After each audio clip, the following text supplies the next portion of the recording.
Suamiku diam-diam mengurus surat cerai. Berharap bisa menikahi gundiknya tanpa aku tahu. Tapi aku akan tunjukkan siapa yang sebenarnya memegang kendali. Sebelum mulai ceritanya, komen dulu kalian dari kota atau negara mana. Aku pengen tahu. Jangan lupa like, subscribe, dan aktifkan lonceng, supaya channel ini makin berkembang. Rumah itu tenang. Terlalu tenang, sampai suara jarum jam di dinding terdengar seperti ketukan yang mengingatkan bahwa waktu terus berjalan. Sementara Nesha tetap diam di tempat yang sama. Nesha berdiri di dapur, mengaduk sup yang sudah hampir dingin. Jam di ponselnya menunjukkan pukul 10 malam. Sudah lewat 3 jam dari pesan singkat Rama yang berbunyi singkat dan kaku. Pulang agak malam. Jangan tunggu. Tidak ada penjelasan. Tidak ada permintaan maaf. Kalimat itu terasa lebih seperti perintah daripada pemberitahuan. Ia menarik napas pelan, menekan dorongan untuk bertanya lebih jauh. Sudah terlalu sering ia bertanya dan berakhir dengan tatapan lelah dari Rama, seolah rasa ingin tahunya adalah beban tambahan dalam hidup pria itu. Nesha belajar pelan-pelan bahwa diam seringkali lebih aman daripada jawaban yang menyakitkan. Pernikahan mereka, di mata orang luar, tampak baik-baik saja. Rumah besar, kehidupan mapan, dan suami yang terlihat sibuk bekerja.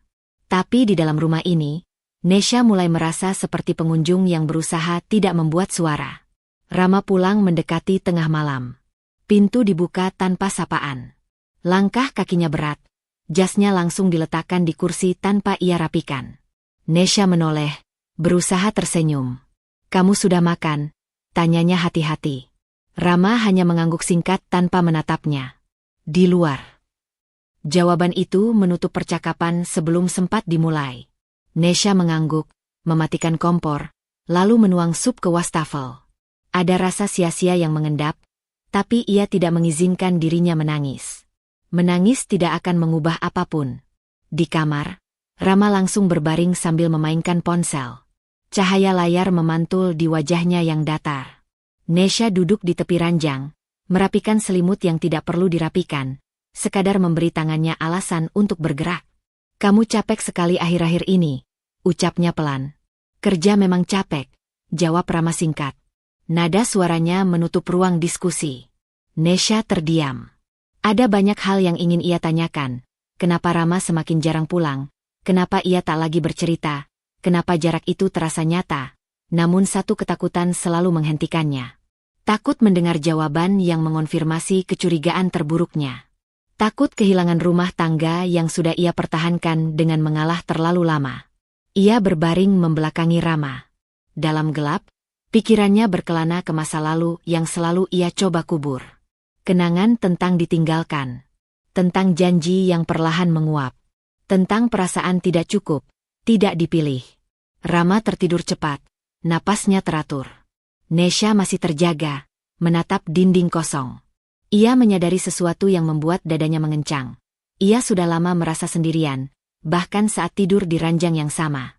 Pagi datang dengan suara pintu depan ditutup keras.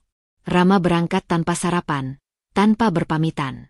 Di meja makan, ponsel Nesha bergetar. Sebuah pesan masuk, bukan dari Rama, melainkan dari Busari. "Nesha, kamu sebagai istri harus lebih perhatian. Jangan sampai suami mencari kenyamanan di luar." Nesha membaca pesan itu berulang kali. Tidak ada pertanyaan tentang keadaannya, tidak ada kepedulian. Hanya tuduhan yang dibungkus nasihat. Ia tahu posisi Busari sebagai ibu Rama selalu jelas, membela anaknya, apapun yang terjadi. Dan entah bagaimana, setiap masalah rumah tangga selalu berujung pada kesalahan Nesha. Ia meletakkan ponsel dengan tangan sedikit gemetar. Untuk sesaat, ia ingin membalas. Membela diri. Menjelaskan bahwa ia sudah berusaha. Tapi seperti biasanya, ia memilih diam. Diam yang ia sebut sebagai kedewasaan. Meski jauh di dalam hatinya, diam itu terasa seperti menghapus dirinya sendiri perlahan. Nesha berjalan mengelilingi rumah, menyentuh perabot, foto pernikahan di dinding, tanaman yang ia rawat sendiri. Semua ini ia jaga. Semua ini ia pertahankan. Namun untuk pertama kalinya, muncul pertanyaan kecil yang berbahaya di benaknya. Apakah semua ini juga menjaganya? Sore itu, Nesha membuka lemari dan menemukan jas Rama yang masih berbau parfum asing. Ia membeku. Jantungnya berdetak lebih cepat. Ada sesuatu yang berubah di dadanya. Bukan kemarahan, melainkan ketakutan yang lebih dalam. Ia menutup lemari perlahan. Seolah jika ia bergerak terlalu cepat, kenyataan itu akan runtuh menimpanya. Nesha duduk di lantai, memeluk lututnya. Ia tahu ia sedang berdiri di tepi sesuatu yang tidak ingin ia lihat, namun juga tidak bisa terus diabaikan. Malam menjelang lagi. Rama belum pulang. Kali ini, Nesha tidak memasak. Ia duduk di ruang tamu dalam gelap, menatap pintu yang sama sekali tidak bergerak. Di dalam dirinya, sebuah keputusan kecil mulai terbentuk. Belum berani bersuara, tapi cukup berbahaya untuk mengubah segalanya. Ia berjanji pada dirinya sendiri, dengan suara yang hampir tak terdengar. Jika jarak ini terus melebar, aku tidak bisa terus berpura-pura tidak melihatnya. Dan untuk pertama kalinya, ketakutan Nesha bukan hanya tentang ditinggalkan, melainkan tentang kehilangan dirinya sendiri jika ia tetap diam. Malam itu berakhir tanpa kepastian, dan pagi datang dengan sisa ketegangan yang belum menguap. Nesha bangun dengan dada terasa berat, seolah janji kecil yang ia ucapkan pada dirinya sendiri semalam berubah menjadi beban yang belum siap ia pikul. Rama masih tidur saat Nesha beranjak dari ranjang. Punggungnya membelakangi. Jarak di antara mereka terasa lebih nyata daripada sentuhan apapun. Di dapur, Nesha menyiapkan sarapan seperti biasa. Tangannya bergerak otomatis, sementara pikirannya sibuk merapikan perasaan yang berantakan. Ia bertanya-tanya apakah hari ini ia harus bersikap berbeda, lebih berani, lebih jujur, atau tetap menjadi diri yang selama ini dipilih Rama, istri yang tidak banyak bertanya. Suara bel memecah keheningan. Nesha terkejut. Bel itu jarang berbunyi sepagi ini. Saat pintu dibuka, Bu Sari berdiri di ambang pintu dengan wajah datar yang sulit ditebak. Tas tangannya digenggam erat seolah rumah ini bukan milik orang lain, melainkan perpanjangan dari wilayahnya sendiri. "Kamu sendirian?" tanya Bu Sari tanpa menunggu dipersilakan masuk. "Rama masih di kamar, Bu," jawab Nesha pelan, memberi jalan. Bu Sari melangkah masuk, matanya menyapu rumah dengan penilaian yang tak disembunyikan. Ia duduk di kursi ruang makan, meletakkan tasnya dengan sikap seorang yang merasa berhak. Nesha menyeduhkan teh, berusaha menjaga senyum agar tidak goyah. "Kamu kelihatan capek," kata Bu Sari sambil meniup teh. Nada suaranya terdengar seperti perhatian, namun matanya tidak menunjukkan hal yang sama. Istri seharusnya memang bisa jaga suami, bukan cuma rumah. Kata-kata itu meluncur ringan, tapi menghantam tepat di dada Nesha. Ia menelan ludah, mencoba menafsirkan apakah itu sekadar nasihat atau sindiran yang sengaja diarahkan. "Saya berusaha, Bu," jawab Nesha, lebih sebagai pembelaan daripada jawaban. Bu Sari tersenyum tipis. "Berusaha saja tidak cukup. Kalau suami sampai sering di luar, berarti ada yang kurang di rumah." Kalimat itu menggantung di udara. Nesha merasakan panas di wajahnya, campuran malu dan sakit yang sulit dijelaskan. Ia ingin mengatakan bahwa Rama jarang di rumah bukan karena dirinya. Ingin menjelaskan bahwa ia sudah melakukan semua yang bisa ia lakukan. Namun suaranya tertahan di tenggorokan. Rama akhirnya keluar dari kamar. Rambutnya masih basah, wajahnya datar. Ia mencium tangan ibunya singkat lalu duduk tanpa menatap Nesha. "Ibu pagi-pagi datang?" tanya Rama. Bu Sari mengangguk. "Ibu cuma khawatir. Kamu terlalu sering di luar, Nak. Ibu takut kamu tidak diurus dengan baik." Rama melirik Nesha sekilas, lalu mengangkat bahu. "Aku sibuk kerja, Bu." Itu saja. Tidak ada pembelaan. Tidak ada klarifikasi. Tidak ada satu kata pun yang menepis tuduhan ibunya. Nesha menunggu, berharap Rama akan berkata sesuatu, apa saja, yang menunjukkan bahwa ia masih berada di pihaknya. Namun harapan itu gugur satu persatu. Bu Sari menghela napas seolah kecewa. "Ya sudah. Ibu cuma mengingatkan. Jangan sampai orang lain yang lebih perhatian." Kali ini, Nesha merasa kakinya lemas. Sindiran itu tidak lagi halus. Itu peringatan. Dan Rama tetap diam, seolah percakapan itu tidak melibatkannya. Sarapan berlangsung sunyi. Bunyi sendok beradu dengan piring terdengar terlalu keras. Nesha makan tanpa rasa, matanya menunduk. Ia merasa kecil, seolah keberadaannya dipertanyakan di hadapan dua orang yang seharusnya menjadi keluarganya. Setelah Bu Sari pergi, rumah kembali sepi, namun tidak lagi terasa tenang. Rama berdiri, meraih tas kerjanya. Ibu cuma khawatir, katanya singkat, seakan itu cukup untuk menutup semuanya. Kamu dengar apa yang ibu katakan?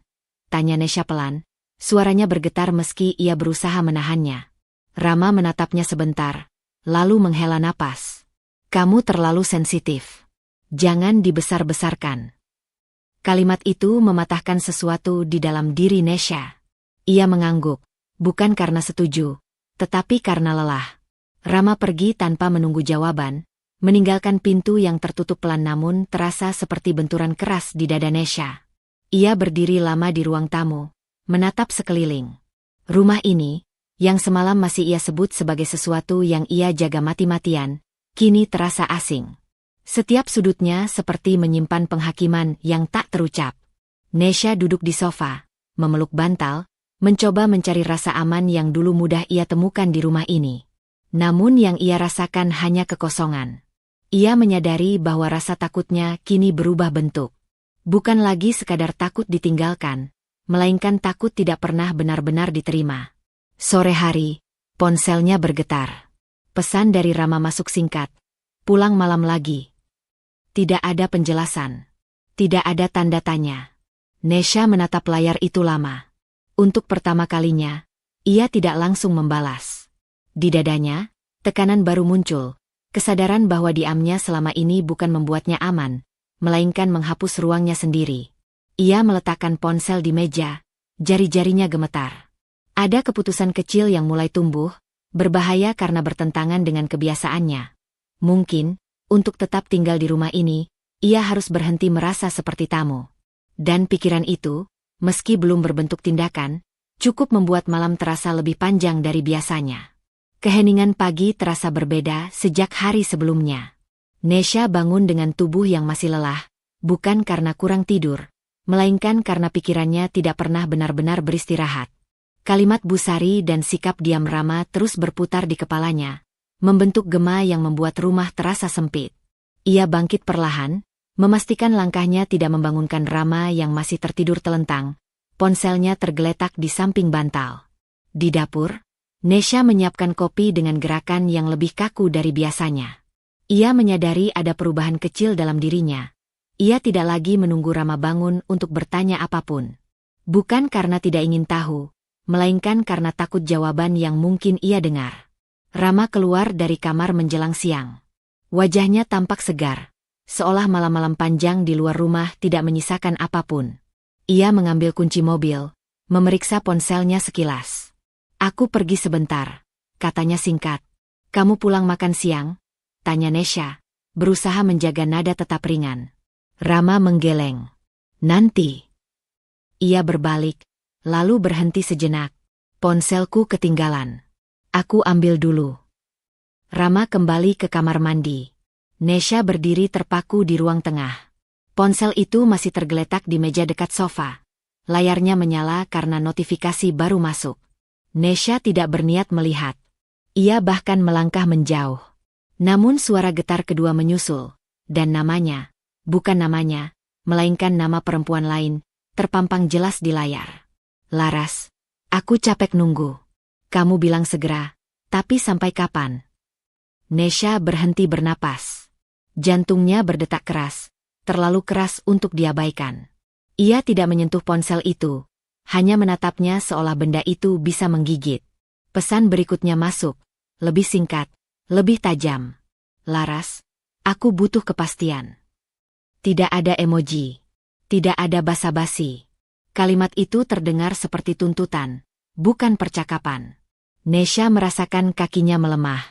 Nama itu, Laras, tidak ia kenal secara pribadi, tetapi konteksnya terlalu jelas untuk disalahartikan. Ini bukan rekan kerja. Ini bukan urusan biasa. Langkah Rama terdengar dari kamar mandi. Nesha refleks menjauh satu langkah, seolah tertangkap melakukan sesuatu yang terlarang, meski ia hanya melihat. Rama keluar, mengambil ponselnya. Tatapan mereka bertemu sepersekian detik.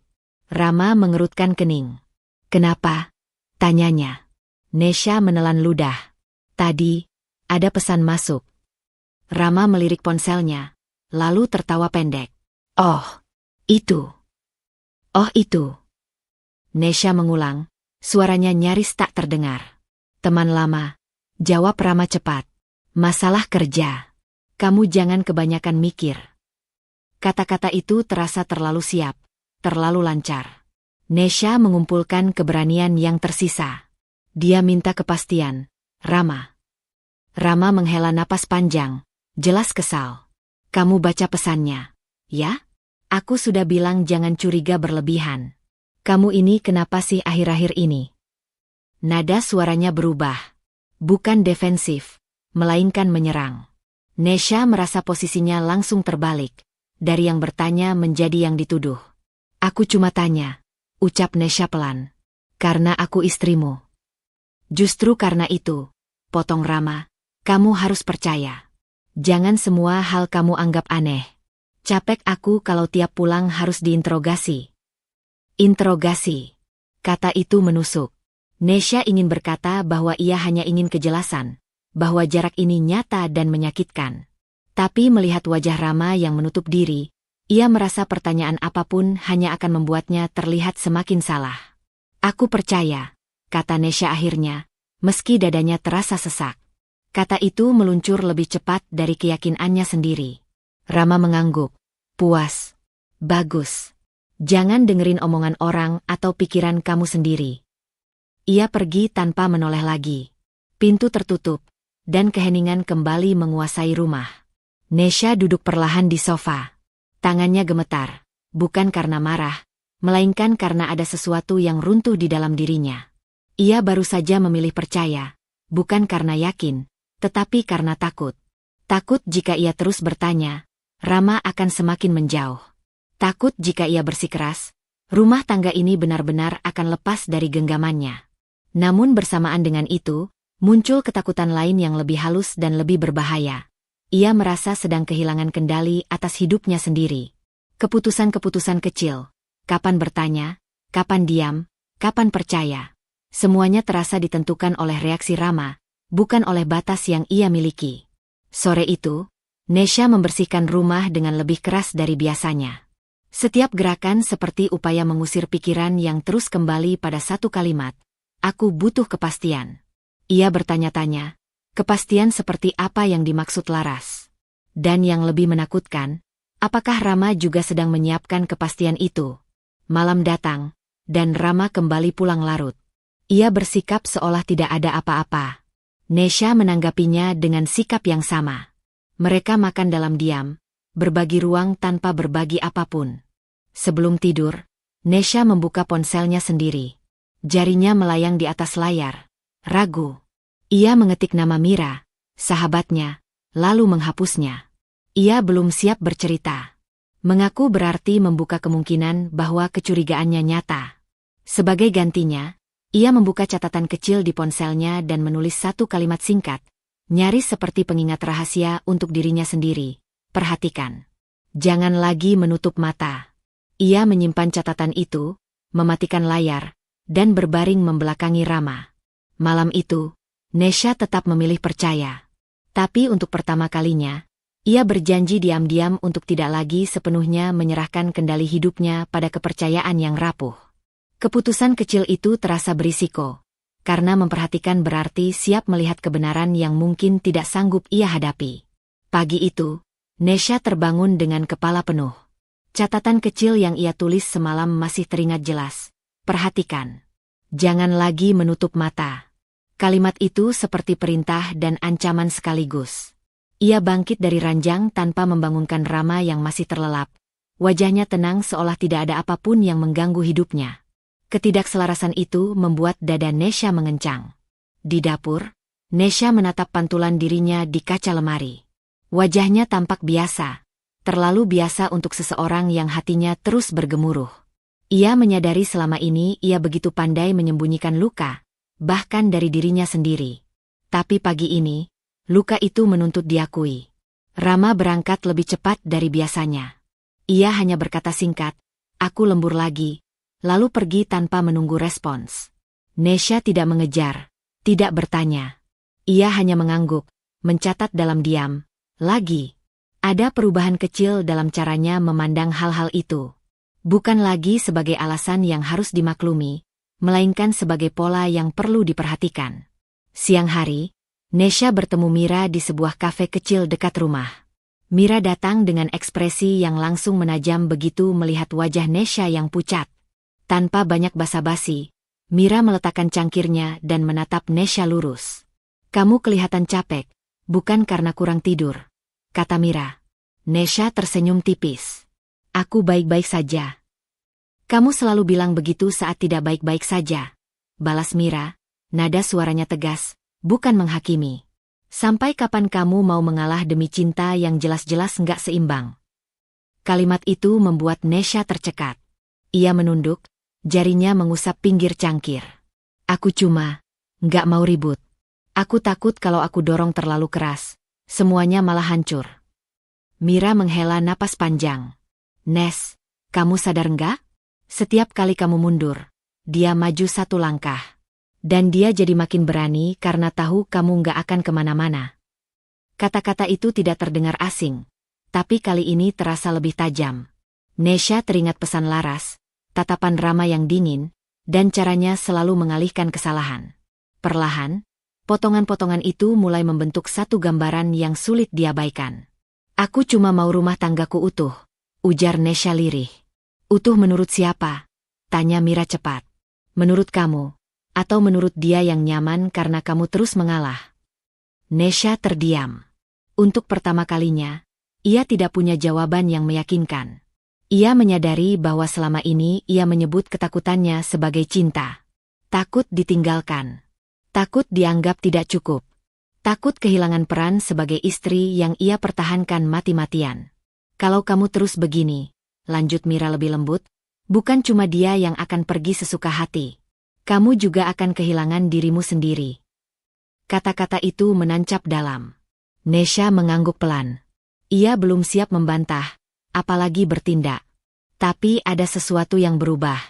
Kesadaran kecil bahwa ketakutannya bukan sekadar kelemahan, melainkan undangan bagi Rama untuk melangkah lebih jauh tanpa konsekuensi. Sore itu, Nesha pulang dengan pikiran yang lebih jernih, meski hatinya berat. Rama belum pulang. Di rumah yang sunyi, Nesha berjalan perlahan, kali ini tidak untuk membersihkan atau menunggu, melainkan untuk mengamati. Ia membuka lemari, melihat jas Rama yang kembali berbau parfum asing. Ia tidak langsung menutupnya seperti sebelumnya. Ia berdiri lebih lama, membiarkan fakta itu menempel di ingatannya. Ia duduk di ruang tamu, memperhatikan jadwal di kalender, catatan kecil tentang kepulangan Rama yang sering ia hapus agar terlihat rapi. Kali ini, ia tidak menghapus. Ia menandai jam pulang Rama dengan lingkaran kecil. Bukan untuk menuduh, tetapi untuk mengingat. Malam tiba, Rama pulang dengan wajah lelah. "Aku lapar," katanya singkat. "Ada makanan di dapur," jawab Nesha. Nada suaranya datar, bukan dingin, hanya tidak lagi berusaha menyenangkan. Rama meliriknya sekilas, mungkin merasakan perubahan kecil itu. "Kamu kenapa?" "Tidak apa-apa," jawab Nesha. Kali ini, ia tidak tersenyum. Mereka makan tanpa percakapan panjang. Nesha memperhatikan caranya makan tergesa, caranya memeriksa ponsel di sela-sela suapan. Ia menahan diri untuk tidak bertanya. Bukan karena takut, melainkan karena ia ingin melihat seberapa jauh Rama merasa bebas tanpa pengawasan atau permohonan darinya. Di kamar, saat Rama tertidur lebih dulu, Nesha membuka ponselnya. Ia kembali ke catatan kecil yang ia buat.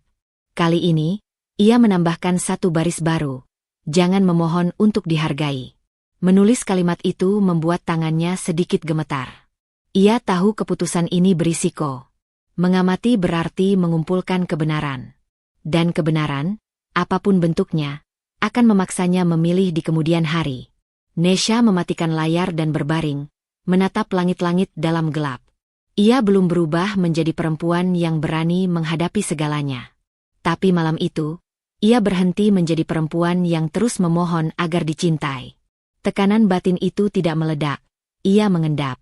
Dan justru itulah yang paling berbahaya. Pagi itu, Nesha terbangun dengan perasaan yang belum sempat ia beri nama. Bukan sedih, bukan marah. Lebih seperti firasat yang menggantung dan menolak turun menjadi kepastian. Sejak pertemuannya dengan Mira, Nesha berhenti bertanya dan mulai mengamati. Keputusan kecil itu membuat dunianya terasa lebih sunyi, namun juga lebih tajam. Rama sudah duduk di meja makan ketika Nesha keluar dari kamar. Di hadapannya terbentang map coklat tebal, beberapa lembar kertas tersusun rapi di dalamnya. Ia membaca dengan serius, alisnya berkerut, pena di tangan bergerak cepat memberi tanda. Pemandangan itu tidak biasa. Rama jarang membawa urusan kerja ke rumah, apalagi terlihat seteliti ini. Nesha menuang air ke gelasnya, matanya sesekali melirik ke arah map itu. Ada cap kantor notaris di salah satu sudut kertas. Ia tidak mengenali isinya, tapi nalurinya langsung siaga. "Kamu lagi urus apa?" tanyanya. Suaranya sengaja dibuat netral.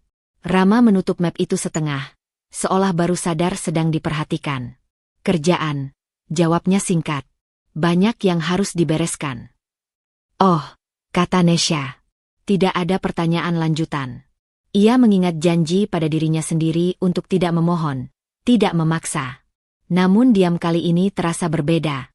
Lebih penuh, lebih sadar.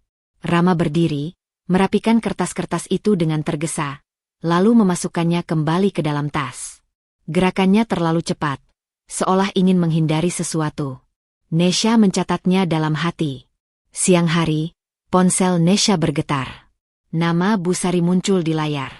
Jantungnya langsung menegang, bukan karena kaget, melainkan karena sudah tahu tekanan seperti apa yang akan datang. "Ke rumah ibu sore ini," kata Busari tanpa basa-basi ketika Nesha menjawab. "Ada yang mau dibicarakan." Nada itu bukan undangan, melainkan perintah. Nesha sempat ragu, namun akhirnya mengiyakan. Menghindar hanya akan memperpanjang tekanan. Rumah Busari terasa lebih dingin dari biasanya. Ia duduk di ruang tamu, posturnya tegak, tatapannya tajam. Nesha duduk di seberangnya, tangan terlipat di pangkuan, berusaha tetap tenang. "Ibu dengar Rama lagi sibuk mengurus masa depannya," ujar Busari membuka percakapan. "Sebagai istri, kamu seharusnya mendukung, bukan jadi penghambat." Kata penghambat itu diucapkan dengan penekanan yang jelas. Nesha menahan napas. "Saya tidak pernah menghalangi Rama, Bu." Busari menghela napas kecil, seperti orang dewasa yang lelah menjelaskan hal sederhana. "Kadang bukan soal apa yang kamu lakukan, tapi apa yang kamu pertahankan. Kamu harus tahu diri. Jangan terlalu menuntut posisi yang akhirnya menyulitkan." Nesha menatap wajah mertuanya, mencoba membaca maksud di balik kalimat-kalimat itu. Tidak ada kata cerai. Tidak ada tuduhan terang-terangan. Namun arah pembicaraannya jelas. Ia diminta menyingkir dengan cara yang halus. "Masa depan Rama itu panjang," lanjut Busari. "Dan kamu seharusnya membantu, bukan mengikatnya dengan hal-hal yang tidak perlu." "Tidak perlu." Kata itu membuat dada Nesha mengencang. Apakah yang dimaksud Busari adalah dirinya? Pernikahan ini? Rumah yang ia jaga? "Saya istri Rama," ucap Nesha akhirnya. Suaranya tenang meski hatinya bergetar. "Wajar kalau saya ingin tahu dan dilibatkan." Busari menatapnya lama, lalu tersenyum tipis, senyum yang tidak sampai ke mata. Keinginan kadang harus disesuaikan dengan kenyataan. Percakapan itu berakhir tanpa kesimpulan jelas, namun meninggalkan beban yang lebih berat di pundak Nesha. Saat ia pulang, pikirannya dipenuhi satu perasaan yang makin menguat. Ada keputusan besar yang sedang disiapkan, dan ia sengaja tidak diajak bicara. Malamnya, Rama kembali membawa tas yang sama. Ia mengeluarkan map coklat itu lagi, kali ini di ruang kerja. Pintu tidak ditutup rapat. Nesha lewat, pura-pura mengambil air, dan melihat Rama menandatangani beberapa lembar kertas. "Kapan selesai?" tanyanya ringan. "Segera," jawab Rama tanpa menoleh. "Ini penting." "Penting untuk siapa?" Pertanyaan itu meluncur sebelum Nesha sempat menahannya. Rama berhenti menulis, menatapnya dengan sorot mata tidak sabar. "Kamu kenapa sih sekarang? Kenapa jadi ribet?" Pertanyaan itu membuat Nesha terdiam. Ia menyadari bahwa sikap mengamatinya mulai terasa sebagai ancaman bagi Rama. Ia memilih mundur satu langkah, bukan karena takut, tetapi karena ingin melihat lebih jelas. "Maaf," katanya akhirnya. "Aku cuma tanya." Rama mendengus, kembali ke kertas-kertasnya. Nesha berjalan pergi, namun perasaan tidak tenang semakin menekan. Ia masuk ke kamar, duduk di tepi ranjang, dan mencoba menyusun potongan-potongan yang ia lihat hari ini. Dokumen rahasia, tekanan Busari, sikap defensif Rama. Semuanya mengarah pada satu kemungkinan yang membuat perutnya mual. Ada rencana besar yang menyangkut hidupnya, disiapkan tanpa persetujuannya. Nesha membuka ponselnya dan kembali ke catatan kecil itu. Kali ini, ia menulis lebih panjang dari biasanya. "Jika keputusan ini diambil tanpa aku, maka aku harus bersiap menghadapi akibatnya." Menulis kalimat itu terasa seperti melangkah ke wilayah berbahaya. Namun untuk pertama kalinya, Nesha tidak menghapusnya. Ia menyimpan catatan itu, mematikan lampu, dan berbaring dalam gelap. Di luar kamar, suara kertas di balik terdengar samar. Dan di dalam dada Nesha, ketenangan palsu akhirnya runtuh, digantikan oleh keyakinan yang semakin sulit diabaikan. Sesuatu sedang diputuskan, dan ia mungkin hanya akan diberitahu setelah semuanya terlambat. Malam sebelumnya meninggalkan jejak yang tidak hilang meski pagi datang dengan cahaya terang. Nesha bangun dengan tubuh terasa ringan namun kepalanya penuh. Bukan karena kurang tidur, melainkan karena pikirannya tak berhenti menyusun kemungkinan. Dokumen, Busari, sikap Rama. Semuanya kini berbaris rapi, seperti potongan puzzle yang menunggu satu kepingan terakhir. Ia tidak lagi berharap pada penjelasan. Yang tersisa hanya kesiapan untuk menerima apapun yang akan muncul. Hari itu, Nesha memutuskan keluar rumah lebih awal. Ia memilih duduk di sebuah kafe kecil dekat kantor lama ayahnya, tempat yang memberinya rasa aman. Ia membuka laptop, mencoba bekerja, namun fokusnya buyar.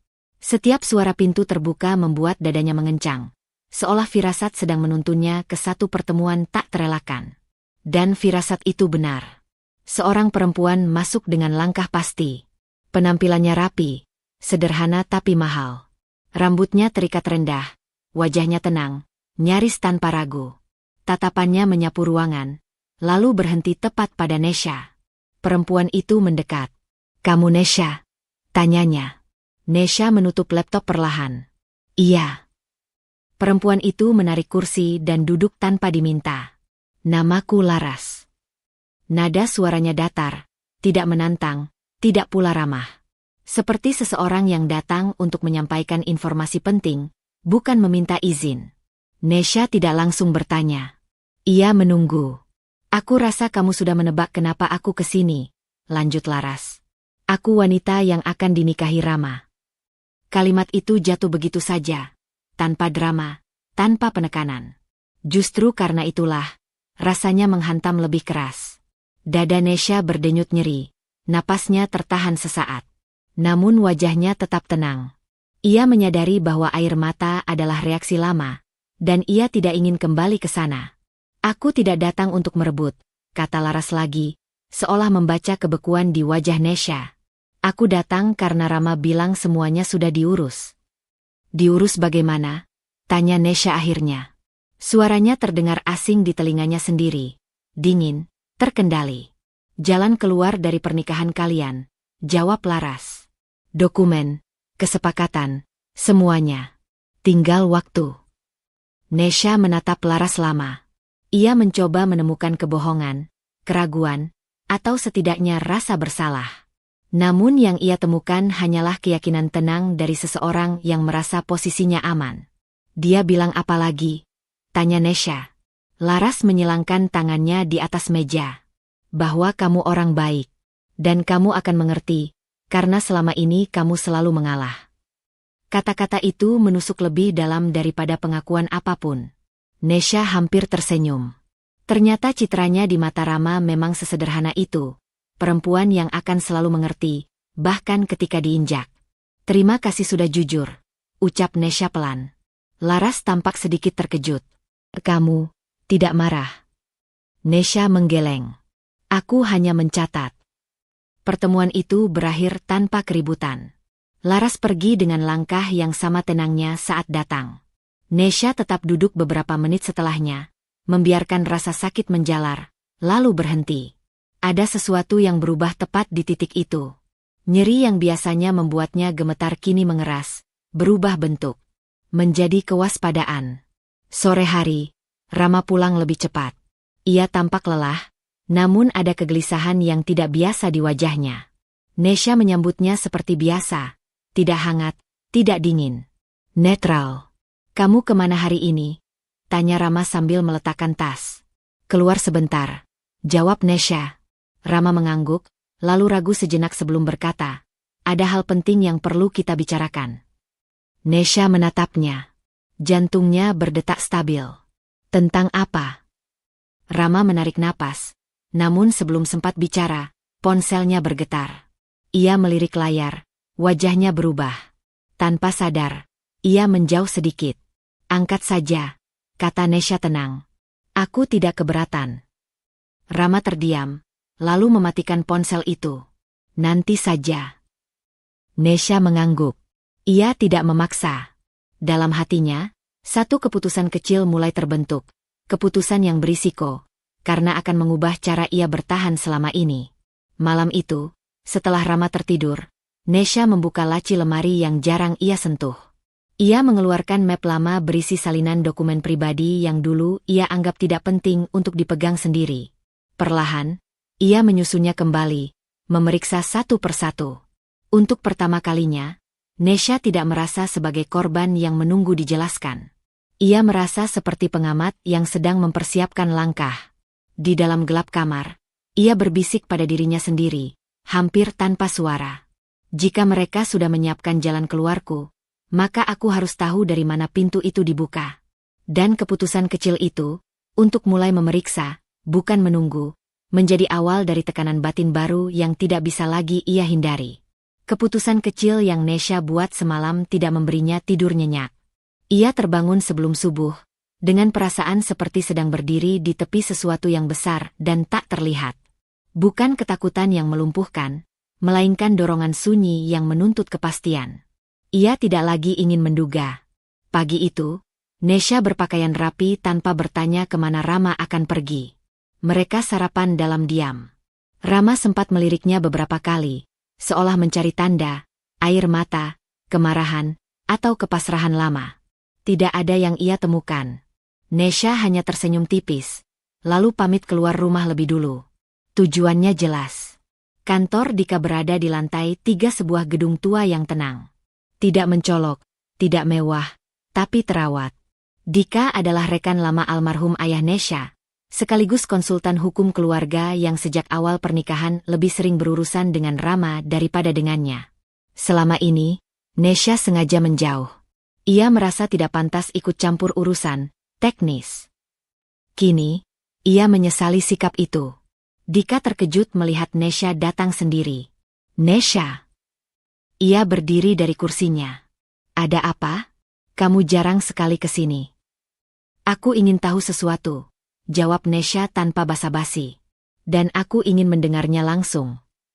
Nada suaranya membuat Dika mengangguk pelan. Ia mempersilakan Nesha duduk, lalu menutup pintu ruangannya.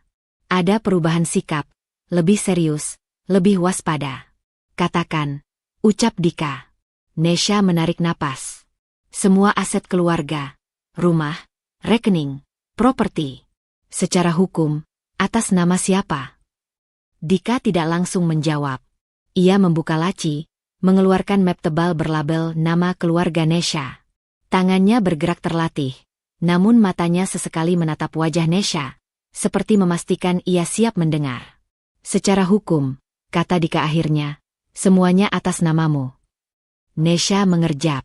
Sekali. 2 kali. Maaf? Suaranya terdengar pelan. Dika mendorong beberapa lembar dokumen ke arahnya. Sejak awal. Bahkan sebelum kamu menikah. Ayahmu memastikan seluruh aset utama dicatat atas namamu sebagai ahli waris tunggal. Setelah menikah pun, tidak ada perjanjian perubahan kepemilikan. Nesha menatap kertas-kertas itu. Tanda tangannya ada di sana, tanda tangan lama, yang dulu ia bubuhkan tanpa benar-benar membaca. Karena ia percaya. Karena ia lelah. Karena ia pikir itu tidak penting. Rama? Tanyanya. Tidak pernah tercatat sebagai pemilik. Jawab Dika jujur. Ia hanya diberi kuasa mengelola beberapa hal. Akses. Hak pakai. Bukan kepemilikan. Kalimat itu seperti gema panjang di kepalanya. Selama ini, Rama hanya menikmati. Dadanya terasa sesak. Namun bukan karena kehilangan. Justru sebaliknya. Ada rasa aneh yang naik perlahan. Campuran syok, malu, dan kesadaran pahit. Betapa kecilnya ia menempatkan dirinya sendiri. Betapa mudahnya ia menyerahkan kendali, hanya demi menjaga pernikahan tetap utuh. Jadi semua yang dia gunakan. Nesha terdiam. Secara hukum, bisa kamu tarik kapan saja, lanjut Dika. Rumah yang kalian tinggali, kendaraan, bahkan beberapa investasi. Semua tercatat sah atas namamu. Nesha menutup mata sesaat. Ingatan berkelebat, Busari yang berkata ia hanya menumpang hidup dari Rama. Rama yang berbicara soal masa depan seolah semuanya hasil jerih payahnya. Laras yang yakin akan menikah dengan laki-laki mapan. Dan ia, yang percaya. Aku bodoh, gumam Nesha lirih. Dika segera menggeleng. Tidak. Kamu hanya terlalu percaya.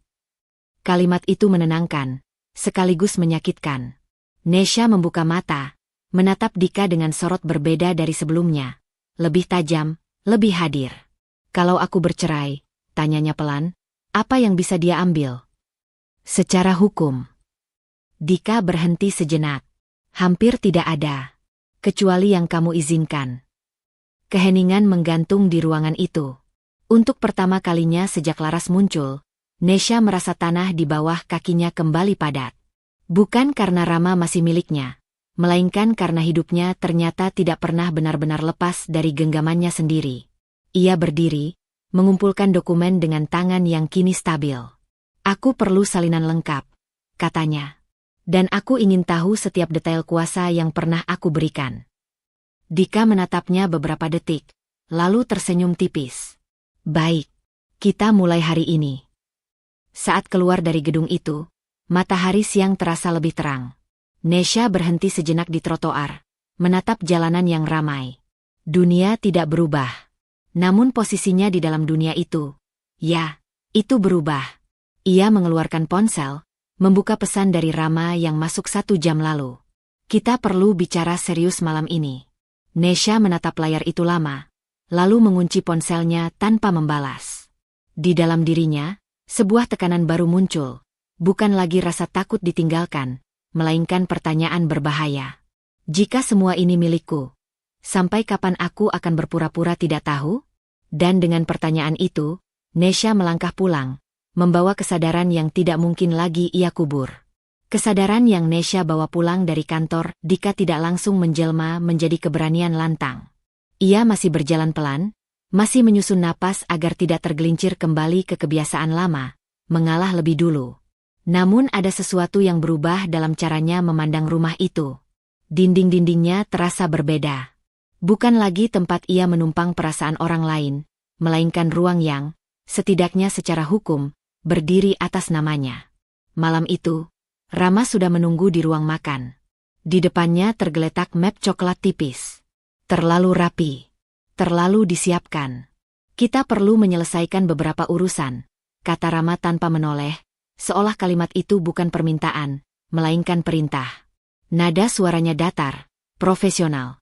Suara yang biasa ia gunakan ketika ingin orang lain patuh tanpa bertanya. Nesha meletakkan tasnya perlahan. Jantungnya berdebar, tapi tidak lagi panik.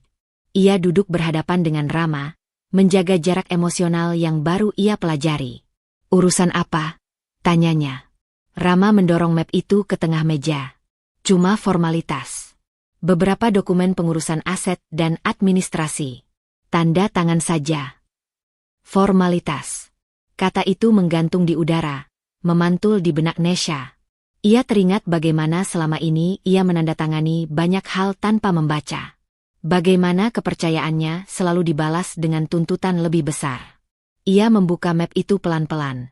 Beberapa lembar dokumen tercetak rapi, bahasa hukumnya panjang dan berlapis. Namun kali ini, mata Nesha tidak kabur. Ia membaca lebih teliti. Ada frasa tentang kuasa, pengalihan wewenang, dan pengurusan penuh atas properti tertentu. Tangannya berhenti. Ini bukan formalitas, ucap Nesha pelan. Rama menghela napas, seolah sedang menghadapi anak kecil yang rewel. Nesha, jangan mulai lagi. Aku sudah capek hari ini. Nesha mengangkat wajahnya. Untuk pertama kalinya, ia tidak meminta pengertian. Ini dokumen yang memberimu kuasa penuh atas aset tertentu. Kenapa kamu bilang ini formalitas? Rama terdiam sesaat. Hanya sesaat. Lalu senyum tipis muncul. Senyum yang dulu sering membuat Nesha ragu pada nalarnya sendiri. Kamu terlalu curiga, katanya. Ini cuma pengaturan teknis. Supaya lebih praktis. Praktis untuk siapa? Tanya Nesha. Nada itu, tenang, tidak bergetar, membuat Rama menegakkan punggungnya.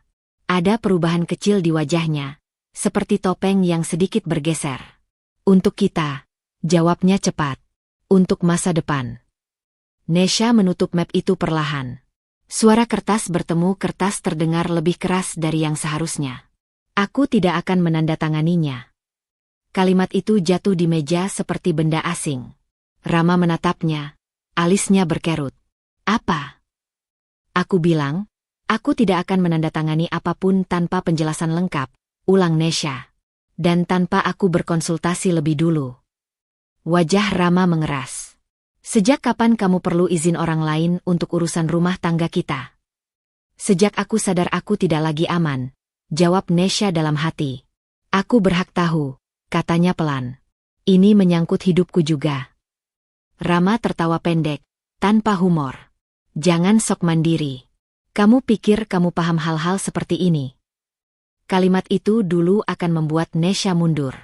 Malam ini, kalimat itu justru menegaskan sesuatu yang sudah lama ia rasakan. Aku bisa belajar, balasnya. Dan aku sedang melakukannya. Rama berdiri tiba-tiba. Kursinya bergeser kasar, suaranya menggores lantai. Kamu berubah, katanya dengan nada tajam. Sejak kapan kamu jadi seperti ini? Nesha ikut berdiri, meski lututnya sedikit gemetar. Sejak aku lelah merasa bodoh di rumahku sendiri. Keheningan menyambar di antara mereka. Mata Rama menyipit. Untuk pertama kalinya, Nesha melihat kemarahan yang tidak disamarkan. Bukan ledakan besar, melainkan tekanan dingin. Cara Rama mengontrol situasi dengan intimidasi halus. Kamu istri aku, katanya rendah. Jangan lupa posisi kamu. Kalimat itu menekan, seperti tangan yang dulu sering ia rasakan di bahunya, tidak menyakiti, tapi membuatnya tak bisa bergerak. Namun malam ini, Nesha tidak menunduk. Aku tahu posisiku, katanya. Dan justru karena itu, aku tidak akan tanda tangan. Rama mendengus, mengambil map itu kembali. Baik, ujarnya dingin. Kalau kamu mau main keras, jangan salahkan aku kalau semuanya jadi rumit. Ancaman itu tidak lagi membuat Nesha gemetar seperti dulu. Yang ia rasakan justru kewaspadaan tajam. Ia melihat dengan jelas, kemarahan Rama bukan karena ia menolak, melainkan karena ia kehilangan kendali. Saat Rama pergi ke kamar tanpa menoleh lagi, Nesha tetap berdiri di ruang makan. Napasnya masih berat, tangannya dingin. Tapi ada sesuatu yang menetap di dadanya. Sebuah keyakinan rapuh namun nyata. Ia tidak menandatangani apapun malam ini. Dan keputusan kecil itu terasa berisiko. Seolah ia baru saja melangkah keluar dari garis aman yang selama ini membelenggunya. Di balik pintu kamar yang tertutup, Nesha tahu, Rama tidak akan berhenti.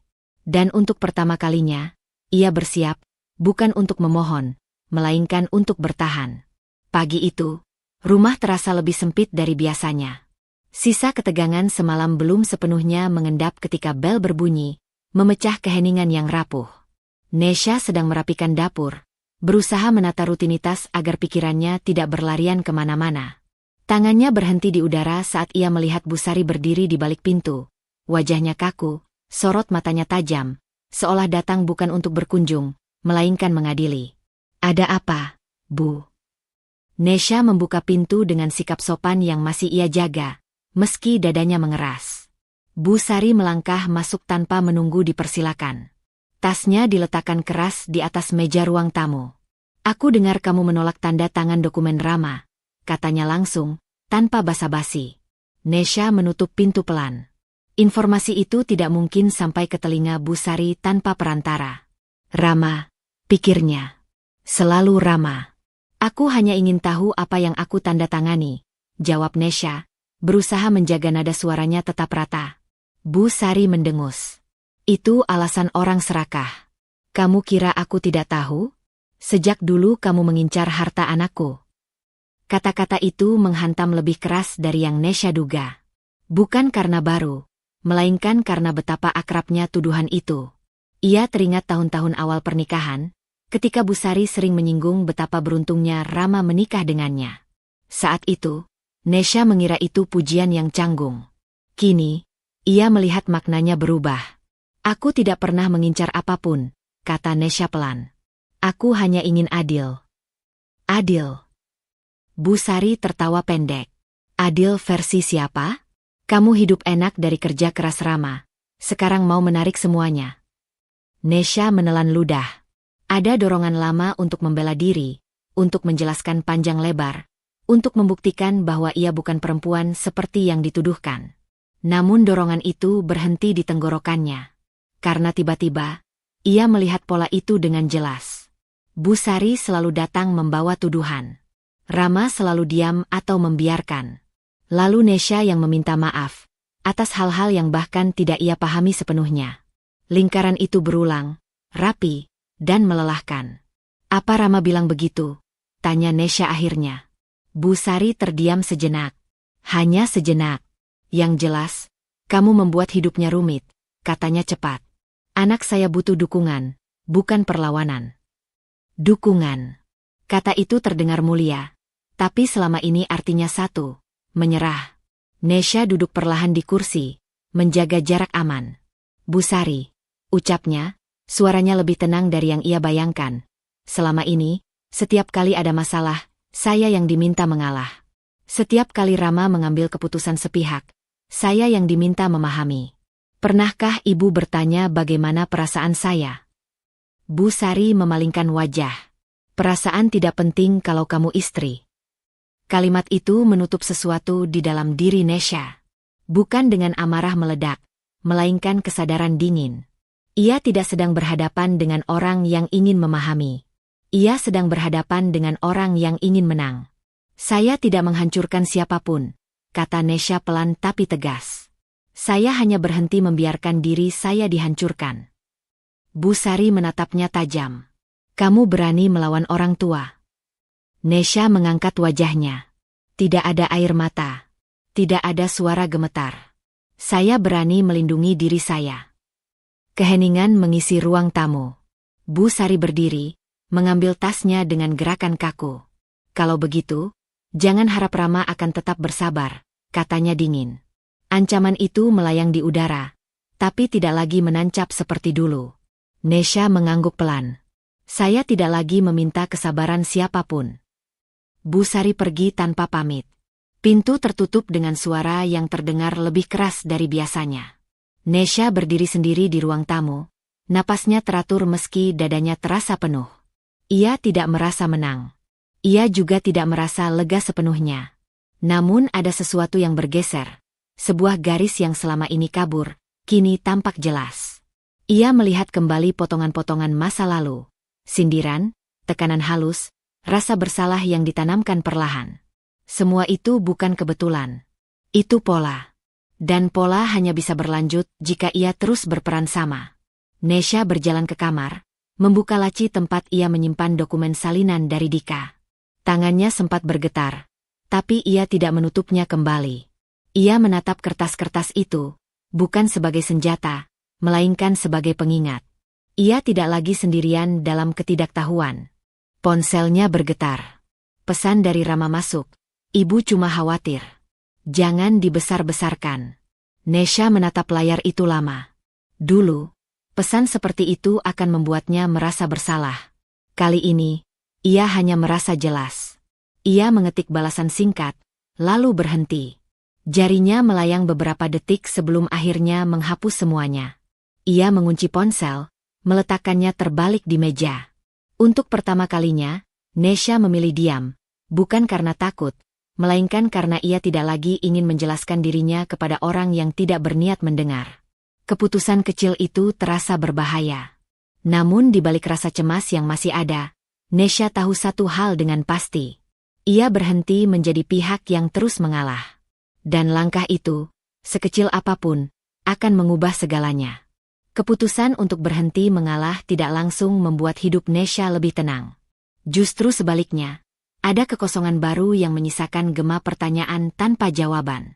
Ia menjalani hari-hari berikutnya dengan kewaspadaan yang tenang, seolah menunggu sesuatu yang pasti datang, meski ia belum tahu dari arah mana. Panggilan dari Dika datang pada sore hari, saat matahari mulai condong dan bayangan rumah memanjang ke halaman. "Nesha, kamu bisa datang ke kantor." Suara Dika terdengar lebih berat dari biasanya. "Ada hal penting yang harus kamu tahu." Nada itu membuat dada Nesha mengencang. Ia tidak bertanya apa-apa. Ia hanya mengangguk, meski tahu Dika tidak bisa melihatnya.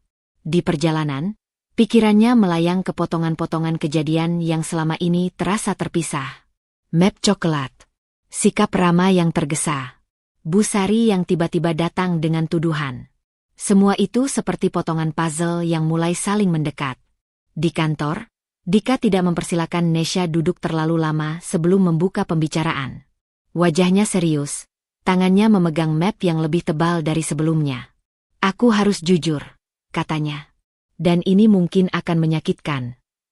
Nesha menarik napas dalam-dalam. "Katakan saja." Dika membuka map itu dan menggeser satu berkas ke arahnya. "Rama sudah mengajukan permohonan cerai." Kalimat itu meluncur datar, tapi dampaknya seperti jatuh dari ketinggian. Ruangan terasa mengecil. Nesha menatap kertas itu tanpa benar-benar melihat isinya. "Kapan?" tanyanya pelan. "Beberapa waktu lalu," jawab Dika.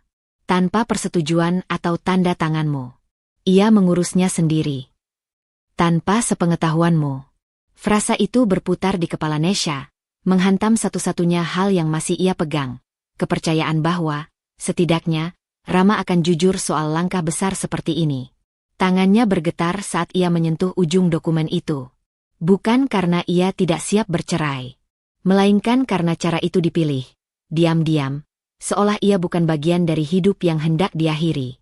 "Dia bilang ini formalitas," gumam Nesha, lebih kepada dirinya sendiri. Dika mengangguk pelan. "Itu menjelaskan banyak hal." Nesha tertawa kecil, suara yang terdengar asing di telinganya sendiri. "Aku terus berpikir kalau aku hanya terlalu sensitif." "Tidak," kata Dika tegas. "Kamu tidak salah membaca situasi." Kalimat itu seharusnya menguatkan. Namun yang Nesha rasakan justru perih yang merambat pelan. Ia teringat semua malam ia menunggu Rama pulang. Semua usaha memperbaiki hal-hal yang ternyata sudah ia lepaskan tanpa sepengetahuannya. "Secara hukum," lanjut Dika hati-hati, "pengajuan ini masih bisa kamu tanggapi. Kamu punya hak penuh untuk menentukan langkah selanjutnya." Nesha mengangguk, meski pikirannya terasa kosong. Ada bagian dalam dirinya yang ingin runtuh, menangis, memaki, bertanya kenapa semua ini harus terjadi. Namun bagian itu ditahan oleh sesuatu yang baru tumbuh sejak ia berhenti mengalah.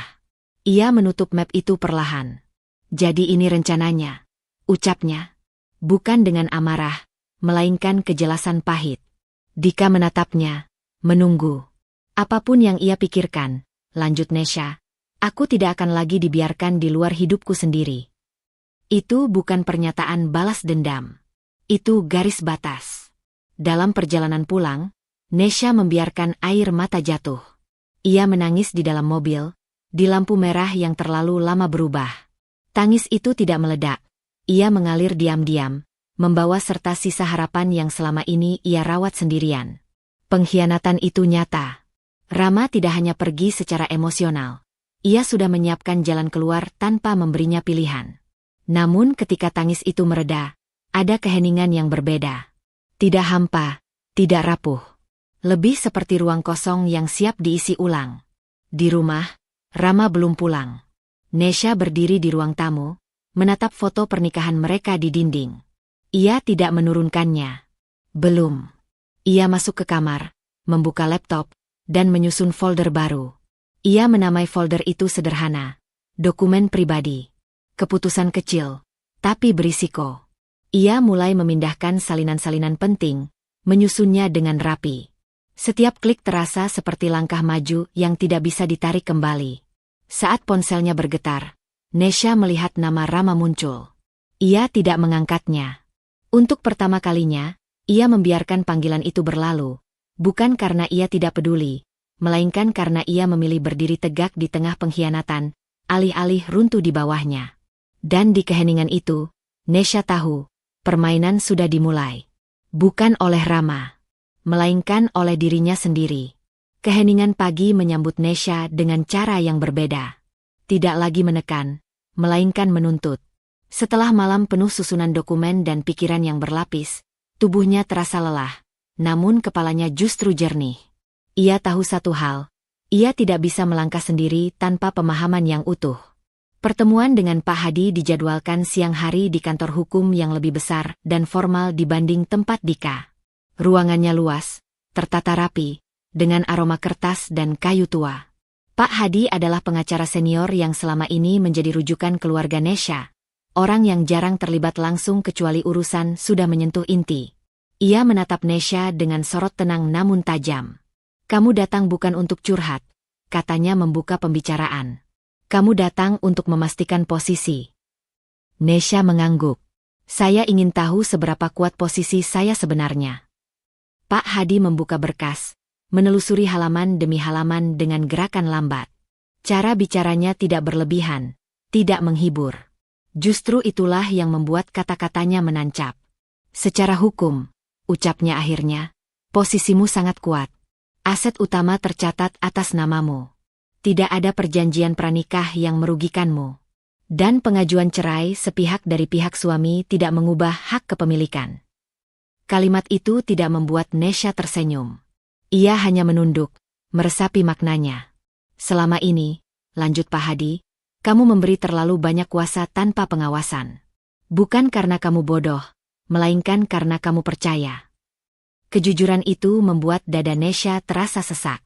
Ia teringat semua keputusan yang ia serahkan begitu saja. Semua momen ketika ia memilih diam agar suasana tetap utuh. "Apa yang seharusnya saya lakukan?" tanya Nesha. Suaranya pelan namun mantap. Pak Hadi menatapnya lebih lama. "Pertama, berhenti bereaksi. Mulailah mengatur. Setiap langkahmu harus terukur, bukan emosional." Ia menjelaskan satu persatu, tentang hak tanggapan terhadap gugatan cerai, tentang pembatasan akses, tentang pentingnya dokumentasi. Tidak ada istilah yang disederhanakan secara berlebihan. Pak Hadi memperlakukannya sebagai pihak yang mampu mengambil keputusan, bukan korban yang harus ditenangkan. Dan disitulah sesuatu bergeser di dalam diri Nesha. Ia menyadari bahwa selama ini, bukan Rama yang sepenuhnya mengendalikan hidupnya. Ia sendiri yang menyerahkan kendali itu, sedikit demi sedikit, dengan alasan cinta dan ketakutan. "Apa saya terlambat?" tanyanya, nyaris berbisik. "Tidak," jawab Pak Hadi tegas. "Kamu baru mulai." Kalimat itu tinggal di kepala Nesha lebih lama dari yang lain. Dalam perjalanan pulang, Nesha tidak lagi membiarkan pikirannya mengembara liar. Ia mulai menyusun langkah-langkah kecil, bukan sebagai serangan, melainkan pengamanan. Ia memikirkan akses rekening, batas ruang pribadi, dan jarak emosional yang perlu ia jaga. Sore itu, ia membereskan kamar kerjanya. Ia memindahkan beberapa barang pribadi ke tempat yang lebih aman. Setiap tindakan terasa simbolis, seolah ia sedang mengambil kembali bagian-bagian dirinya yang tercecer.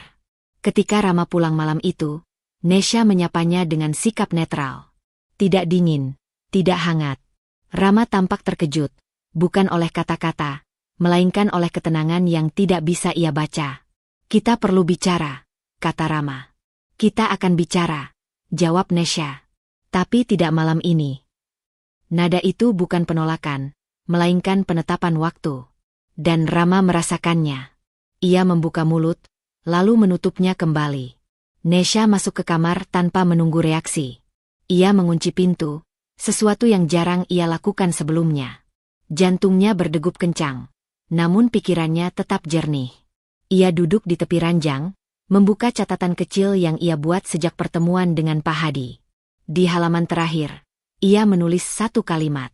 Aku berhenti menyerahkan hidupku pada orang lain. Keputusan itu tidak menggelegar. Tidak ada kemenangan. Hanya kesadaran tenang bahwa setiap langkah berikutnya harus ia ambil sendiri. Dengan risiko, dengan konsekuensi. Dan untuk pertama kalinya, Nesha siap membayar harga dari kendali yang ia ambil kembali. Ketegangan di rumah itu berubah bentuk. Bukan lagi pertengkaran atau sindiran tajam, melainkan sesuatu yang lebih menusuk, pengabaian yang disengaja. Setelah Nesha menetapkan batas dan berhenti bereaksi, Rama justru terlihat semakin ringan. Seolah ia menafsirkan diam itu sebagai tanda menyerah. Nesha melihat perubahan itu dengan mata yang lebih jernih. Pagi-pagi sekali, Rama sudah berpakaian rapi, memeriksa ponselnya sambil tersenyum tipis. Senyum yang tidak pernah Nesha terima lagi. Ia tidak menyembunyikannya, bahkan tidak berusaha. Aku akan pulang agak malam, kata Rama sambil meraih kunci mobil. Ada urusan penting. Nada suaranya terdengar puas, nyaris sombong. Seperti orang yang merasa semua sudah berada di jalur yang ia rancang. Nesha hanya mengangguk. Tidak bertanya. Tidak mengingatkan. Sikap itu tampak biasa, tapi di dalam dirinya, ada perhitungan dingin yang terus berjalan. Ia tahu, setiap kepercayaan palsu yang Rama pegang justru memberinya ruang. Siang hari, Nesha berada di rumah ketika ponsel Rama yang tertinggal di meja bergetar. Layar menyala, menampilkan nama yang kini tidak asing, Laras. Nesha tidak menyentuh ponsel itu. Ia tidak perlu. Suara Laras terdengar jelas dari speaker yang tak sengaja aktif ketika panggilan masuk. Jadi kita benar-benar bisa mulai rencana itu bulan depan. Suara Laras terdengar ringan, tanpa beban. Rama menjawab dari ujung lain, suaranya santai. Tenang saja. Semua sudah aku urus. Tinggal tunggu waktu. Kalimat itu menembus udara ruang tamu, membelah keheningan yang Nesha bangun dengan susah payah. Tangannya mengepal, namun wajahnya tetap tenang. Inilah yang selama ini ia tunggu, bukan pengakuan penuh emosi, melainkan kecerobohan. Kamu yakin dia tidak akan ribet? Tanya Laras lagi. Rama tertawa kecil. Dia terlalu lembut. Tidak akan melawan. Nesha memejamkan mata sejenak. Bukan karena sakit, melainkan untuk memastikan ia tidak bereaksi. Kata-kata itu pahit, tapi juga memperjelas satu hal. Rama benar-benar mengira ia sudah menang. Sore hari, Rama pulang lebih awal dari biasanya. Ia tidak lagi berusaha menjaga jarak atau berpura-pura sibuk. Ia duduk di ruang tamu sambil menelepon Laras, tanpa menutup pintu kamar atau mengecilkan suara. Kita bisa pindah ke rumah yang lebih besar nanti, katanya, seolah Nesha tidak ada. Yang sekarang ini, nanti kita atur. Nesha mendengar setiap kata dari dapur. Setiap kalimat terasa seperti uji ketahanan. Namun ia tidak keluar. Ia tidak mengingatkan bahwa rumah itu berdiri atas namanya. Ia membiarkan Rama berbicara, mencatat di dalam hati apa yang kelak akan menjadi bukti. Ia memilih diam, bukan sebagai korban, melainkan sebagai pengamat. Malam itu, Bu Sari menelepon Rama dengan suara keras yang bisa terdengar sampai ke ruang tengah. Kamu pastikan semuanya aman, kan? Jangan sampai dia bikin masalah. Rama menjawab yakin. Tenang saja, Bu. Aku pegang kendali. Kata itu, kendali, membuat Nesha tersenyum tipis untuk pertama kalinya. Senyum yang tidak terlihat oleh siapapun. Saat Rama menutup telepon, ia menoleh ke arah Nesha. Aku mungkin akan sering keluar beberapa waktu ke depan. Kamu tidak keberatan, kan? Nada suaranya bukan meminta izin, melainkan menguji sejauh mana ia bisa melangkah. Nesha mengangkat wajahnya. Lakukan saja yang menurutmu perlu. Jawaban itu membuat Rama semakin percaya diri. Ia tidak melihat ketenangan itu sebagai strategi. Ia melihatnya sebagai kelemahan lama yang kembali. Ketika malam semakin larut dan Rama tertidur lebih cepat dari biasanya, Nesha duduk sendirian di ruang tamu. Ia membuka catatan kecilnya, menambahkan satu baris baru. Biarkan dia merasa menang. Aku butuh dia lengah. Keputusan itu terasa berbahaya. Membiarkan lawan merasa unggul berarti menahan diri dari kebenaran yang bisa menghentikan semuanya lebih cepat. Namun Nesha tahu, waktu kini berpihak padanya. Selama ia tidak tergelincir oleh emosi. Ia mematikan lampu, meninggalkan rumah dalam gelap yang tenang. Di balik kesunyian itu, rencana mulai mengerucut. Dan Rama, dengan segala arogansinya, tidak menyadari bahwa kemenangan yang ia rasakan hanyalah jeda sebelum jatuh. Rama datang dengan langkah mantap, setelan jasnya rapi, bahunya tegak seperti orang yang yakin arah hidupnya sudah di tangan. Pagi itu, ia bahkan sempat tersenyum kecil di depan kaca mobil. Senyum orang yang percaya bahwa ia akan keluar dari ruangan ini sebagai pemenang. Baginya, ini hanya formalitas terakhir. Nesha berjalan di belakangnya, tenang, wajahnya datar. Tidak ada air mata. Tidak ada ketegangan yang bisa dibaca dengan mudah. Sikap itu justru membuat Rama semakin percaya diri. Dalam benaknya, diam Nesha adalah tanda menyerah. Perempuan yang akhirnya lelah melawan arus. Ruang pertemuan itu sunyi dan dingin. Dika sudah duduk di sisi kanan meja, berkas tersusun rapi di depannya. Pak Hadi duduk di seberang, punggungnya lurus, sorot matanya tajam namun terkendali. Kehadiran dua pria itu seharusnya membuat Rama waspada. Namun egonya terlalu penuh untuk memberi ruang pada kecurigaan. Kita bisa mulai? Tanya Rama santai sambil duduk. Pak Hadi mengangguk. Tentu. Rama menyilangkan kaki, melirik Nesha sekilas. Saya harap prosesnya tidak berlarut. Semua sudah jelas. Nada suaranya mengandung kepastian sepihak.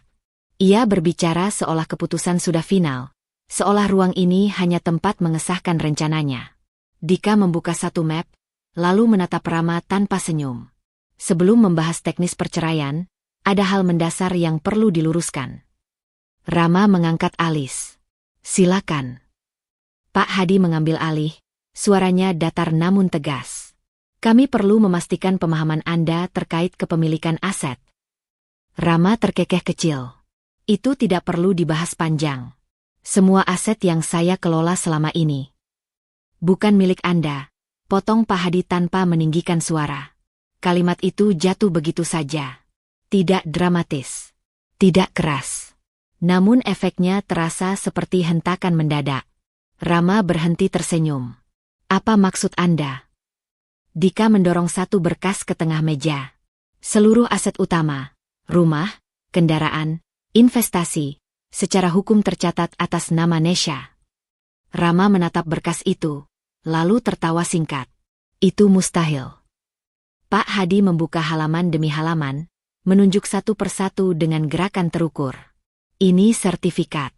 Ini akta. Ini rekening. Tidak ada satupun yang mencantumkan nama Anda sebagai pemilik. Wajah Rama berubah perlahan. Senyum yang tersisa mengeras, lalu menghilang. Ia meraih dokumen itu, membacanya cepat, lalu semakin lambat. Napasnya terdengar lebih berat. Ini hanya administratif, katanya, suaranya mulai kehilangan kepastian. Saya suaminya. Status pernikahan tidak otomatis memberi kepemilikan, jawab Pak Hadi tenang. Apalagi tanpa perjanjian tertulis. Rama menoleh ke Nesha. Untuk pertama kalinya sejak masuk ruangan itu, ia benar-benar menatap istrinya. Nesha membalas tatapan itu tanpa kebencian, tanpa kemenangan. Hanya diam yang utuh. Kamu tahu? Tanya Rama, suaranya turun. Nesha mengangguk pelan. Sekarang, ya. Kata sekarang terdengar sederhana, namun cukup untuk meruntuhkan asumsi lama Rama, bahwa Nesha selalu tertinggal, selalu tidak tahu apa-apa. Jadi selama ini, Rama terdiam. Kalimatnya tidak selesai. Tangannya yang memegang berkas bergetar tipis. Dika menambahkan dengan nada profesional, selama ini Anda hanya menikmati akses, bukan kepemilikan. Kata menikmati terasa seperti tamparan. Rama bersandar ke kursinya, dadanya naik turun. Ia mencoba tertawa lagi, tapi suara itu patah di tengah. Ini lelucon, katanya, lebih kepada dirinya sendiri. Kalian sedang mencoba menakut-nakuti saya. Tidak ada yang menjawab. keheningan justru menjadi jawaban paling kejam. Rama menatap sekeliling, mencari celah, argumen, kemarahan, atau setidaknya reaksi emosional dari Nesha yang bisa ia gunakan untuk membalik keadaan. Tidak ada. Untuk pertama kalinya, ia menyadari, ia datang tanpa kendali apapun. Ego yang selama ini menjadi sandarannya runtuh pelan-pelan. Bukan dengan ledakan, melainkan dengan kesadaran pahit bahwa semua rencana yang ia susun berdiri di atas asumsi keliru. Kalau begitu, katanya akhirnya, suaranya serak, apa yang sebenarnya kalian inginkan? Pak Hadi menutup map. Hari ini, kami hanya meluruskan fakta. Nesha menatap Rama. Di dalam dadanya, ada gemetar yang ia kendalikan dengan susah payah. Ini bukan kepuasan. Ini kejelasan. Dan kejelasan itu berat. Ia tahu, setelah ego runtuh, akan ada reaksi. Amarah, penyangkalan, atau serangan balik. Namun hari ini belum berakhir. Rama menunduk, kedua tangannya mengepal. Ia belum meledak, belum berbicara. Tapi aura di sekitarnya berubah, seperti sesuatu yang pecah di dalam, menunggu cara untuk keluar. Nesha menarik napas perlahan. Ia tidak mengambil alih apapun hari ini. Belum. Ia hanya membiarkan kebenaran berdiri di tengah ruangan, tanpa penyangga. Dan saat mereka meninggalkan ruang pertemuan itu, Nesha tahu satu hal pasti. Rama baru saja kehilangan pijakan. Dan apapun reaksinya nanti, akan menentukan langkah paling berisiko yang harus ia ambil berikutnya. Langkah Rama terasa berat sejak meninggalkan ruang pertemuan itu. Dunia yang tadi ia masuki dengan keyakinan kini seperti lantai licin tanpa pegangan. Setiap suara, setiap tatapan, terasa mengancam. Ia tidak lagi berbicara di mobil. Rahangnya mengeras, matanya kosong. Seperti seseorang yang sedang berusaha menyusun ulang kenyataan yang baru saja runtuh. Nesha duduk di sampingnya, menatap keluar jendela. Di balik ketenangannya, ada denyut cemas yang tidak mau reda. Ia tahu momen ini akan datang, namun tidak pernah ada latihan yang cukup untuk menghadapi saat ketika keputusan berubah menjadi tindakan nyata. Sesampainya di rumah, Rama langsung turun lebih dulu.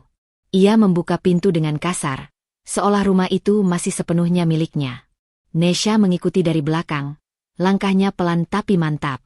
Aroma rumah, yang selama ini ia rawat dalam diam, menyambutnya dengan rasa asing. Di ruang tamu, Bu Sari berdiri gelisah. Ibu Rama itu menatap wajah anaknya yang kusut, lalu beralih ke Nesha dengan mata penuh tanya. Rama, kenapa wajahmu begitu? Tanyanya cemas. Rama melempar tasnya ke sofa. Tanya dia. Katanya tajam. Dia yang sudah menyiapkan semuanya dari awal. Apa maksudmu, Rama? Suara Bu Sari bergetar. Rama berbalik, emosinya akhirnya meluap. Dia pemilik semua harta ini, Bu. Rumah ini. Mobil. Semuanya. Selama ini kita cuma numpang. Bu Sari terdiam. Tubuhnya sedikit limbung, tangannya meraih sandaran kursi. Nesha, itu tidak benar. Kan? Nesha menarik napas panjang. Inilah titik tanpa jalan kembali.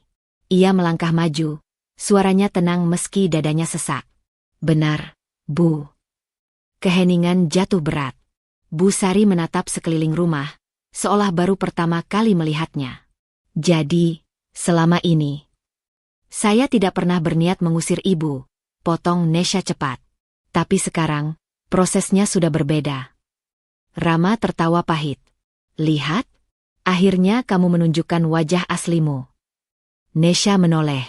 Aku tidak menunjukkan wajah apapun, Rama. Aku hanya berhenti bersembunyi. Ia mengeluarkan map tipis dari tasnya dan meletakkannya di meja. Mulai hari ini, aku yang menangani proses cerai secara resmi. Semua komunikasi akan melalui pengacaraku. Rama melangkah mendekat, wajahnya merah. Kamu sengaja menunggu aku jatuh, ya? Supaya kelihatan hebat. Tidak, jawab Nesha lirih. Aku menunggu sampai aku cukup kuat untuk tidak runtuh bersamamu. Kata-kata itu membuat Rama terdiam sejenak. Lalu amarahnya berubah arah. Ia menunjuk sekeliling. Ini rumahku. Aku membangunnya dengan reputasiku. Rumah ini dibangun dengan namaku. Nesha menimpali, nadanya tetap datar. Dan hari ini, aku menetapkan batas. Bu Sari maju tergesa, berdiri di antara mereka. Nesha, Ibu mohon. Apapun masalah kalian, jangan ambil rumah ini. Ibu sudah tua. Kemana kami harus pergi? Permohonan itu menghantam Nesha lebih keras dari teriakan Rama. Ia menunduk sejenak, menahan getar di tangannya. Ada bagian dari dirinya yang ingin menyerah, ingin menunda, ingin kembali menjadi perempuan yang mengalah demi kedamaian semu. Namun ia mengingat malam-malam sunyi, kata-kata yang meremehkan, keputusan yang selalu diambil tanpa dirinya.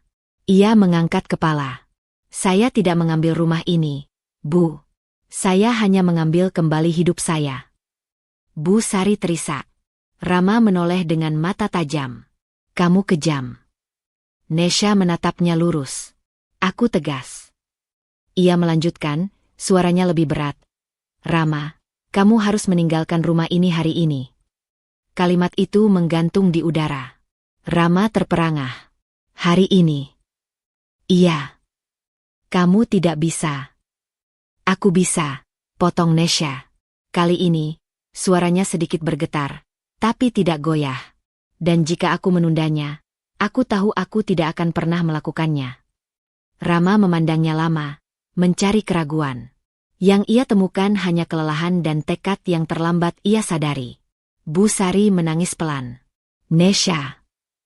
Aku akan pastikan ibu punya waktu dan bantuan, kata Nesha lembut.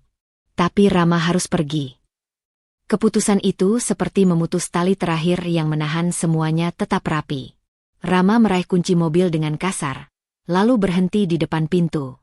Ia menoleh sekali lagi, matanya penuh kebencian dan sesuatu yang lebih dalam, takut. Kamu akan menyesal, katanya. Mungkin, jawab Nesha jujur. Tapi tidak hari ini. Pintu tertutup keras. Suara mesin mobil menjauh, meninggalkan rumah dalam kesunyian yang baru. Nesha berdiri di ruang tamu, lututnya melemah. Keputusan kecil itu, mengusir hari ini juga, adalah langkah paling berisiko yang pernah ia ambil. Ia tahu, setelah ini, tidak ada lagi ruang aman. Dan untuk pertama kalinya, ia bertanya dalam diam. Apakah ia siap menghadapi apapun yang akan Rama lakukan setelah kehilangan segalanya? Rumah itu sunyi. Sunyi yang berbeda dari sebelumnya. Bukan lagi berat dan menekan, melainkan tenang dan stabil. Setiap sudut yang dulu menyimpan gema pertengkaran, kata-kata menyakitkan, dan rahasia yang menunggu meledak kini terasa lapang. Nesha berdiri di jendela ruang tamu, melihat sinar matahari sore menembus tirai tipis. Ia menarik napas panjang, membiarkan udara segar memenuhi paru-parunya, seolah untuk pertama kalinya sejak lama benar-benar bernapas lega. Malam kemarin masih terasa segar di ingatannya.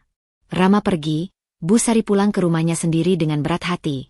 Dan rumah ini akhirnya milik Nesha, bukan sekadar secara hukum, tapi juga secara emosional. Ia memandang dinding, rak buku, sofa, dan meja makan, semua milik sahnya. Dan untuk pertama kalinya, ia tidak merasa takut akan apapun yang tersisa dari masa lalu. Tidak ada rasa bersalah yang menekan karena terlalu lama mengalah. Rasa itu perlahan mencair menjadi kesadaran. Kesadaran bahwa ia pantas berdiri tegak, bahwa dirinya tidak harus mengalah demi menjaga yang tak pernah menghargai. Suara ketukan lembut di pintu memecah lamunannya. Mira, sahabat dan penasihat batinnya sejak lama, masuk dengan senyum hangat. Kamu terlihat damai, katanya. Aku senang melihatmu seperti ini. Nesha tersenyum tipis. Iya, damai, tapi juga berat, jawabnya. Berat karena baru menyadari berapa banyak yang aku biarkan hilang, tapi juga lega karena akhirnya aku ambil kendali. Mira mendekat, meletakkan tangan di bahu Nesha. Itu hal yang wajar. Kamu tidak bisa melindungi semua hal tanpa melindungi diri sendiri dulu. Nesha mengangguk, menatap matanya sendiri di cermin kecil di sudut ruang. Refleksi itu menampilkan perempuan yang berbeda dari yang dulu. Tatapannya mantap, bahunya tegap, namun ada kelembutan yang tidak hilang. Perempuan yang pernah takut kehilangan rumah, harta, dan cinta, kini memegang kendali atas satu hal yang paling penting, dirinya sendiri. Ia menyalakan lampu di ruang kerja, duduk di kursi, dan membuka laptop. Tidak ada berkas untuk dipantau dengan rasa cemas, tidak ada surat dari Rama yang perlu diperiksa. Ia menata dokumen pribadi dengan tenang, memeriksa kembali aset dan rekening, memastikan semuanya aman, tindakan kecil yang menegaskan kontrol penuh atas hidupnya. Di luar jendela, hujan ringan mulai turun, menimpa halaman yang bersih dan tertata. Nesha tersenyum melihat tetes-tetes air yang menumbuk dedaunan, menyadari sesuatu. Hujan ini bukan simbol kesedihan, melainkan penyucian. Semua emosi lama, rasa takut, bersalah, kecewa, dan sakit, tersapu, meninggalkan ruang kosong yang siap diisi masa depan. Ia berjalan ke dapur, membuat secangkir teh hangat. Aroma itu menenangkan, mengingatkannya pada waktu ketika ia pertama kali belajar berdiri sendiri, ketika ia mulai menyusun hidup tanpa harus menyesuaikan diri dengan ego orang lain. Setiap langkah di rumah ini kini diambil dengan sadar, bukan karena kewajiban, bukan karena takut kehilangan. Saat duduk kembali di sofa, Nesha memikirkan semua orang yang pernah menekan, meremehkan, atau mencoba mengontrolnya. Rama, Bu Sari, bahkan rasa takutnya sendiri. Ia tidak menolak masa lalu, tapi memilih tidak lagi membiarkan masa lalu menentukan langkahnya. Dan ia tahu, meski jalan ke depan masih penuh risiko, ia memiliki harga diri utuh dan kendali penuh atas pilihannya. Ponselnya bergetar. Pesan dari Dika, menanyakan kabar terakhir dan mengingatkan rapat kecil terkait beberapa aset yang akan diperbarui. Nesha tersenyum, membalas singkat. Semua aman. Kata itu lebih dari sekadar kabar. Itu pernyataan batin yang menegaskan bahwa ia sudah siap menata hidup sesuai pilihannya sendiri. Ia menatap malam yang perlahan menutup langit kota, cahaya lampu jalan menembus tirai tipis. Dalam kesunyian yang kini aman, ia tahu satu hal pasti, tidak ada lagi ketakutan yang menekan, tidak ada rasa bersalah karena terlalu lama mengalah. Hanya ada keberanian, kejelasan, dan ruang untuk langkah-langkah baru. Dengan perlahan, Nesha berdiri, menatap pintu depan. Ia membuka sedikit, menghirup udara malam yang sejuk. Masa depan menunggu di luar sana, tanpa bayang-bayang masa lalu, tanpa tuntutan orang lain, hanya dirinya, penuh kendali dan harga diri. Di sudut hati, ada satu keputusan kecil namun berisiko, membiarkan setiap langkah berikutnya benar-benar miliknya, tanpa menoleh lagi ke belakang. Ia tersenyum, menutup pintu, dan berjalan menuju malam itu. Untuk pertama kalinya, benar-benar bebas. Hidup terkadang menuntut kita untuk berhenti mengalah demi orang lain, dan mulai mengambil kendali atas diri sendiri. Keberanian untuk menetapkan batas, menjaga harga diri, dan berdamai dengan masa lalu bukanlah ego, tapi bentuk cinta pada diri sendiri. Ingatlah, kebahagiaan sejati dimulai dari kesadaran bahwa kita berhak menentukan jalan hidup kita sendiri. Terima kasih telah mengikuti perjalanan Nesha hingga akhir. Semoga kisah ini menginspirasi Anda untuk berani tegas, menjaga diri, dan melangkah dengan penuh keyakinan. Sampai jumpa di cerita berikutnya, dengan harapan dan semangat baru.